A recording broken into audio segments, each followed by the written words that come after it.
Attrapée voleuse. Les mots claquèrent, comme un fouet dans l'air, assez fort pour faire tourner les têtes dans l'allée bondée du supermarché. Evelyn Washington se figea la main, encore posée sur l'étagère, où elle s'apprêtait à prendre une boîte de thé. À 68 ans, elle avait survécu à une vie entière de combats marches pour les droits civiques, longues nuits, à élever seule ses enfants solitude du veuvage. Elle était venue pour du pain, du lait, de la soupe, et un peu de paix. Mais cette paix vola en éclats en un instant. Tyler Reed, un jeune homme blanc oisif, glissa une barre chocolatée dans son sac à main ouvert, juste avant de s'éloigner. Une mauvaise blague née de l'ennui et de l'arrogance devint une arme. Les vigiles se ruèrent sur elle, leurs voix sèches, leurs regards accusateurs. Les protestations d'Evelyn furent noyées par la sirène des alarmes et le cliquetis des menottes. L'agent Daniels, visage fermé, ne posa aucune question. Il lui saisit le bras et la conduisit vers la sortie sous les regards des clients. En cet instant humiliant, Evelyn sentit ressurgir l'ombre d'un passé qu'elle croyait derrière elle préjugé systémique, fausse accusation, et la certitude que sa voix ne comptait pas. Elle ignorait encore que cette humiliation allait rallumer la combattante qui sommeillait en elle. La vie d'Evelyn Washington était désormais calme, rythmée par des habitudes simples qu'elle maîtrisait. Chaque matin, elle se levait tôt, laissant le soleil inonder la petite table de sa cuisine, où l'attendait une seule tasse de café. Ses mains noueuses, à force d'années de travail en usine, se déplaçaient lentement, mais avec précision.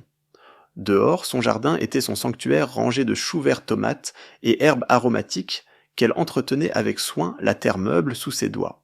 Ses cheveux courts bouclés et argentés encadraient un visage marqué par le temps et la résilience. Elle portait une vieille veste en jean comme une armure, la même depuis des décennies.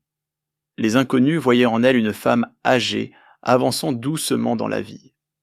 Mais autrefois, Evelyn se déplaçait vite ses jeunes années passées dans les bus pour rejoindre les marches, ses bras liés à ceux d'étrangers, à Selma, sa voix éraillée par les slogans pour la justice. Les années avaient apporté leur lot de pertes.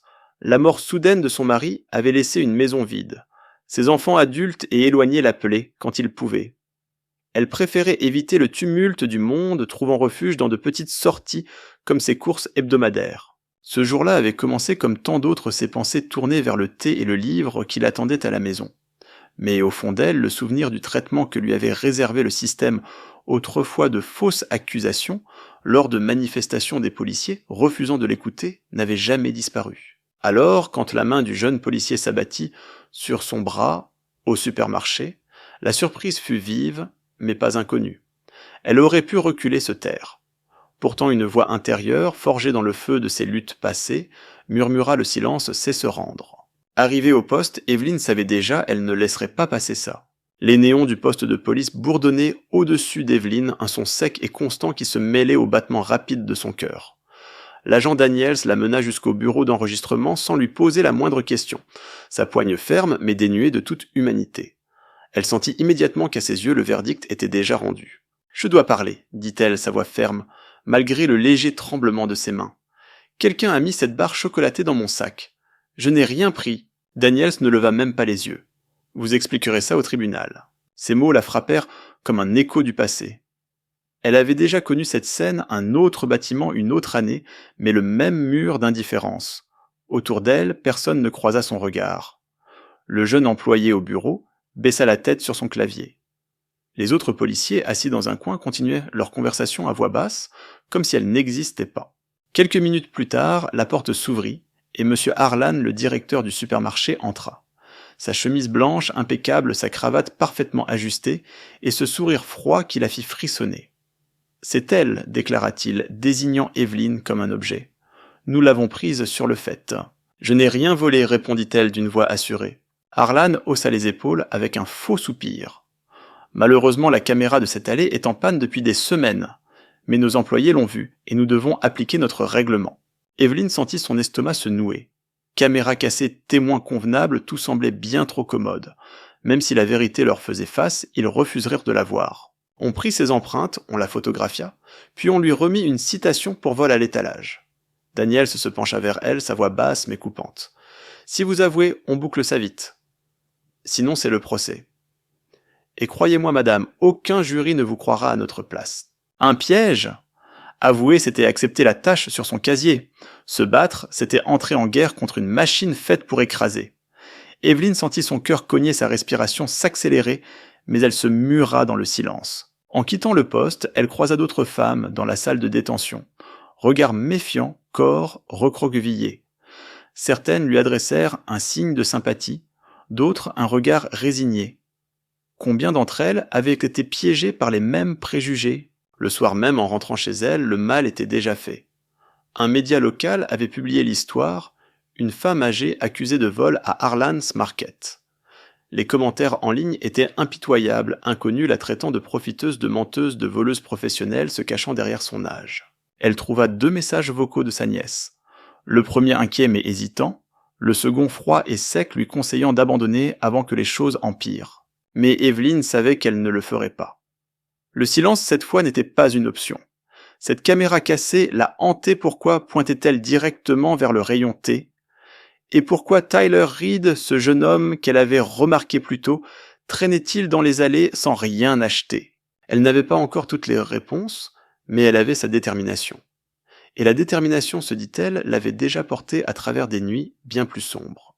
Assise à sa table de cuisine, elle prit un stylo et commença à écrire chaque détail, chaque regard, chaque mot, chaque instant. Si personne ne se battait pour elle, alors elle se battrait seule. Si vous avez déjà ressenti la blessure d'une accusation injuste, partagez cette histoire. Ce n'est que le début du combat d'Evelyn. Le lendemain matin, l'air dans la petite maison d'Evelyn semblait plus lourd, comme si l'accusation elle-même s'était infiltrée dans les murs. Assise à sa table de cuisine, elle fixait la vapeur qui s'élevait lentement de sa tasse de café, l'odeur amère se mêlant à la douleur sourde dans sa poitrine. Elle n'avait presque pas dormi chaque fois qu'elle fermait les yeux. Elle entendait encore attraper voleuse. Elle alluma la télévision pour se distraire, mais le regret fut immédiat. Une chaîne locale diffusait sa photo d'identité judiciaire, accompagnée d'images floues, la montrant escortée hors du supermarché. La voix du présentateur était neutre, presque banale, mais l'effet était dévastateur, son visage était désormais lié au mot voleuse dans l'esprit du public. Elle prit le téléphone pour appeler sa nièce Camille. À la première sonnerie, on décrocha. La voix de Camille était froide, distante. Tente peut-être que... Tu devrais juste laisser tomber. Ce n'est pas la peine. Avant qu'Evelyn ne puisse répondre, la ligne se coupa. L'isolement s'installa comme une ombre épaisse. Les voisins, qui autrefois lui faisaient signe, détournaient désormais le regard feignant d'être absorbés par leur jardin ou leur écran de téléphone. Au magasin du coin, la caissière évitait ses yeux, emballant ses achats en silence. Le 3e jour, les menaces commencèrent. Un premier appel tard, dans la nuit, un simple souffle lourd avant qu'on raccroche. Le second, une voix d'homme grave. « Abandonne, vieille dame, ou tu le regretteras. » Elle raccrocha, mais ses mains tremblèrent pendant des heures. Evelyn se mit à arpenter les pièces de la maison, vérifiant les verrous 2-3 fois avant de se coucher. Son jardin, autrefois refuge, lui semblait désormais trop exposé. Un après-midi, elle remarqua une voiture inconnue garée près du trottoir, vitre teintée masquant le conducteur. Elle resta à la fenêtre jusqu'à ce qu'elle parte enfin. Mais le plus douloureux, c'était le silence.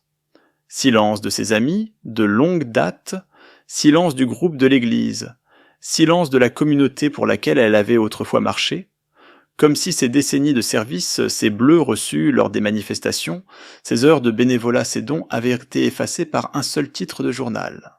Pourtant, sous l'humiliation et la peur, quelque chose bouillonnait. Elle laissa en permanence un carnet sur la table de la salle à manger, notant chaque appel menaçant, chaque regard hostile, chaque souvenir de ce jour au supermarché. Elle revoyait sans cesse la scène, le sourire en coin de Tyler Reed, sa façon de rôder près de son chariot, sans rien acheter, la barre chocolatée posée juste au-dessus de son portefeuille dans son sac. Elle se souvenait aussi du regard de l'agent Daniels froid, presque impatient, comme s'il avait déjà écrit la fin de l'histoire avant même de l'entendre. Plus elle écrivait, plus sa peur se transformait en résolution. Evelyn avait passé sa jeunesse à se battre pour être vue, entendue, traitée en égale. Les années avaient ralenti ses pas, mais n'avaient pas entamé sa volonté. Une nuit d'insomnie, elle fouilla dans une boîte rangée au fond du placard et retrouva une vieille photo d'elle à Selma, les bras liés à ceux d'autres manifestants, le regard farouche malgré la présence policière en arrière-plan. Elle resta longtemps à la contempler, se souvenant des chants du gaz lacrymogène, du cœur battant, mais inébranlable. Les appels continuaient. Les regards ne cessaient pas. Mais Evelyn comprit que le but était clair, l'épuiser jusqu'à ce qu'elle abandonne. Et c'est précisément pour cette raison qu'elle ne le ferait pas. Son combat dépassait désormais la barre chocolatée, ou cette fausse accusation. Il s'agissait de chaque personne que l'on avait ignorée, humiliée ou réduite au silence à cause de ce qu'elle était. Elle savait que la route serait rude, audience, avocat hostile, possible représailles, mais elle savait aussi qu'il serait pire de ne rien faire. Le système voulait son silence. Elle se préparait à se faire entendre. 4 jours après son arrestation, l'affaire d'Evelyn prit un tournant inattendu, non pas au tribunal, mais dans le silence familier de sa cuisine. Elle sirotait une tasse de thé lorsque le téléphone sonna de nouveau. Prête à encaisser une autre menace, elle hésita à décrocher. Mais cette fois, la voix de l'autre côté était hésitante, presque tremblante. « Madame Washington ?»« Oui, qui est à l'appareil ?»« Je m'appelle Tyler Reed. J'étais à Harlan's Market le jour où on vous a accusé. » Le cœur d'Evelyn se figea. Elle serra plus fort le combiné. « Oui, je me souviens de vous. » Un silence, puis les mots sortirent d'un seul coup. « C'était moi. J'ai mis la barre chocolatée dans votre sac. C'était une blague idiote. Je n'avais pas pensé que... Enfin, je n'avais pas imaginé que ça irait si loin. » Evelyn garda le silence un moment. C'était la brèche qu'elle espérait, mais il ne fallait pas la brusquer. Tyler dit-elle calmement, « Vous devez dire la vérité. À mon avocate au tribunal. Si vous êtes sincère, c'est votre chance de réparer les choses. » Il hésita, marmonnant qu'il avait peur que l'agent Daniels l'avait déjà considéré comme un gentil garçon et laissé partir ce jour-là. Mais la culpabilité le rongeait. Finalement, il accepta de rencontrer son avocate le lendemain matin.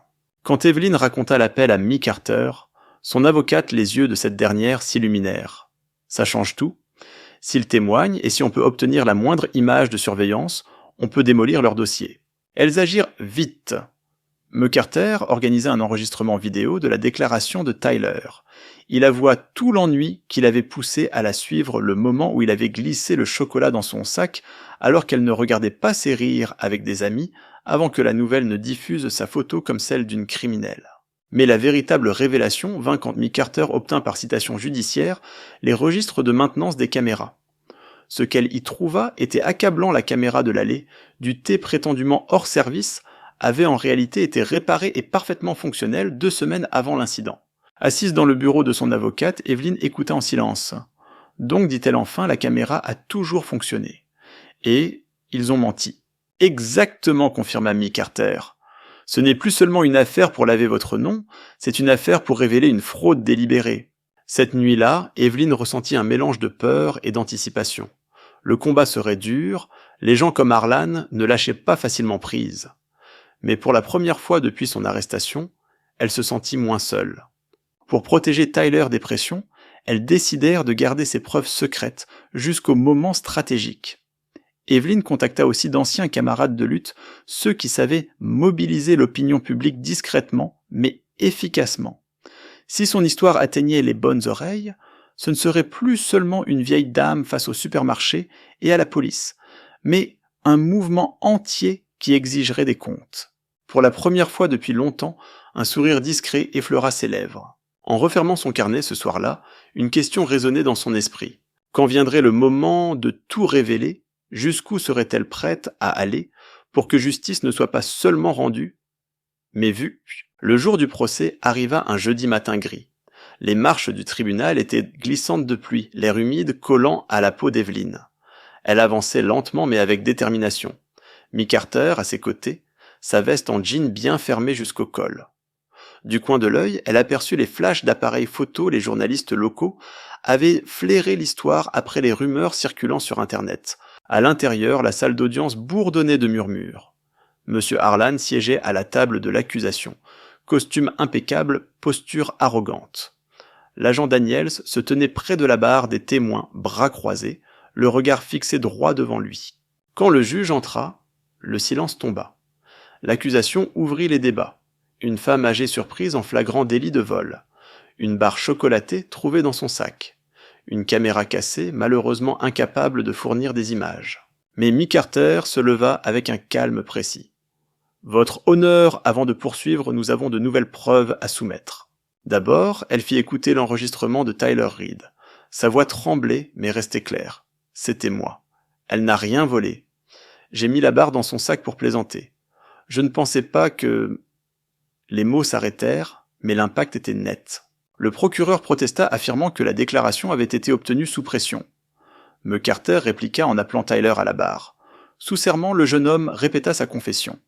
Ses yeux croisèrent ceux d'Evelyn, un bref éclat de remords dans le regard. Puis vint le coup de grâce. Me Carter présenta les registres de maintenance, le rapport technique et une clé USB. Votre honneur. La caméra en question n'a jamais été hors service. En réalité, les images de ce jour existent. Nous les avons obtenues grâce à un examen indépendant. L'écran s'alluma, révélant une vidéo nette de l'allée du thé. Evelyn debout, examinant des boîtes. Tyler entrant dans le champ, jetant un coup d'œil autour de lui, glissant la barre chocolatée dans le sac, puis s'éloignant. Le silence se fit dans la salle, rompu seulement par le bourdonnement discret du lecteur vidéo. Lorsque la vidéo s'arrêta, la voix de Mick Carter resta posée. Non seulement ma cliente est innocente, mais la direction du magasin a volontairement dissimulé une preuve qui l'aurait immédiatement blanchie. Le marteau du juge frappa avec force. Les charges contre Madame Washington sont abandonnées. Par ailleurs, ce tribunal transmettra le dossier au procureur pour enquête sur la dissimulation de preuves et les fausses déclarations. Un murmure parcourut la salle. Le visage de M. Harlan pâlit. La mâchoire de l'agent Daniels se crispa. Les journalistes noircirent leurs carnets à toute vitesse. À la sortie du tribunal, la pluie s'était adoucie en une bruine légère. Mais Evelyn se sentait plus légère qu'elle ne l'avait été depuis des semaines. Les reporters se pressèrent autour d'elle, mais elle se contenta d'une seule phrase. « La justice n'est pas un cadeau, c'est un combat. » Le soir même, l'histoire fit le tour des réseaux sociaux. Les hashtags réclamant des comptes devinrent viraux. La chaîne de supermarchés annonça la suspension immédiate de M. Harlan. L'agent Daniels lui fit l'objet d'une enquête interne. Le dimanche suivant, Evelyn retourna à son église.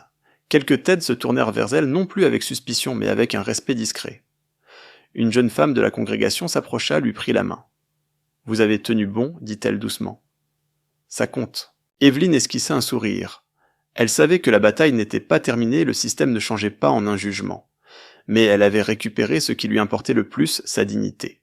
La victoire arriva, mais ce n'était pas celle qui laisse un goût triomphant. L'abandon des charges et la mise en lumière des mensonges du supermarché avaient sur le papier restauré la réputation d'Evelyn. Les médias parlaient désormais de femmes injustement accusées blanchies lors d'un procès retentissant. Pourtant, dans certains coins du quartier, les murmures persistaient. Pour ceux qui avaient cru la première version, le mal était déjà fait. C'est sa santé qui avait le plus souffert. Les semaines de tension avaient laissé des traces douleurs vives dans la poitrine, nuits agitées, sursauts au moindre son de téléphone. Son médecin lui recommanda de ménager ses forces, d'éviter toute émotion forte. Peu à peu, certains amis revinrent. Quelques-uns avec des excuses timides, d'autres comme si rien ne s'était passé. Evelyn les accueillit poliment, mais une fissure invisible s'était creusée. La confiance, une fois rompue, ne se réparait pas si facilement. Monsieur Harlan avait été suspendu l'agent Daniels, muté en attendant les résultats de l'enquête, mais Evelyn savait que ce genre d'histoire se soldait rarement par une véritable sanction. Quant à Tyler Reed, malgré sa faute, il écopa seulement de travaux d'intérêt général. Elle ne souhaitait pas sa ruine. Il était jeune et imprudent, mais se demandait si une punition si légère suffirait à lui faire comprendre la gravité de son geste. Evelyn avait remporté la bataille, oui, mais dans le calme de sa cuisine, ou en taillant ses plants de tomates, elle savait que la guerre était bien plus vaste que son affaire personnelle. La même mécanique qui s'était retournée contre elle pouvait broyer quelqu'un d'autre demain.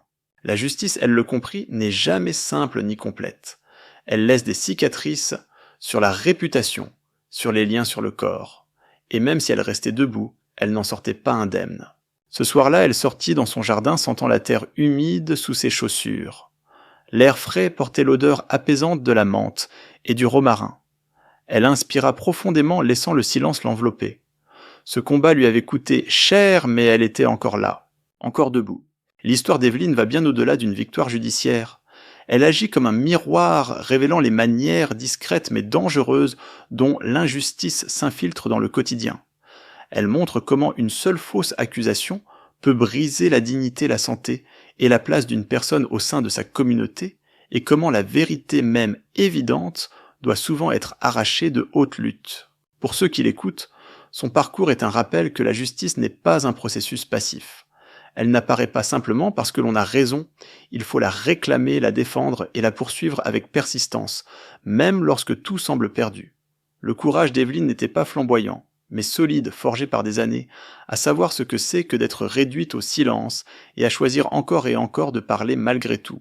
Son combat est aussi un avertissement, les préjugés ne portent pas toujours un uniforme ou un badge. Ils peuvent se loger dans nos pensées, dans les histoires que nous acceptons, sans les remettre en question. Chacun de nous a le pouvoir de contester ces récits, de poser des questions avant de juger. Au fond, l'histoire d'Evelyn n'est pas seulement celle d'une femme qui a lavé son nom.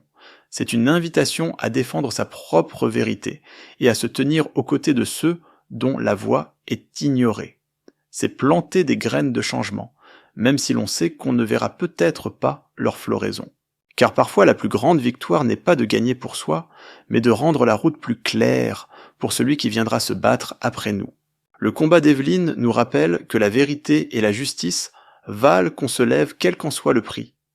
Des histoires comme la sienne méritent d'être entendues, partagées et retenues parce qu'elles éclairent des luttes que beaucoup vivent encore dans le silence. Si le parcours d'Evelyn vous a touché, ne laissez pas cette histoire s'arrêter ici.